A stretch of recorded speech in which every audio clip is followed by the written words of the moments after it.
The seller sent me these really cute straws, and they're going to fit in your 40-ounce tumblers, but they're so cute. Look at these little dinosaur straw toppers. They're going to keep your straws nice and safe. These are really, really bendy straws, and they also included the straw cleaner, which is really nice, so we can get into all those little crevices. But look at this little guy. That one looks like a T-Rex. You just pop that off. If you don't want it on, you can take this off, so no problem, okay?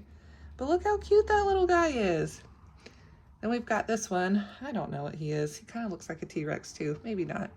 I don't know. But look at these cute little dinosaurs. All right, let's get one going in my cup. Give me just a minute. It's the first time I've done this. Oh, super easy to push down.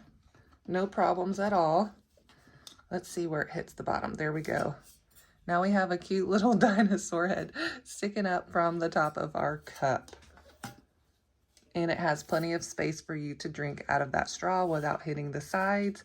All of these are super adorable, and I think everybody would love to have these sitting on top of their cups.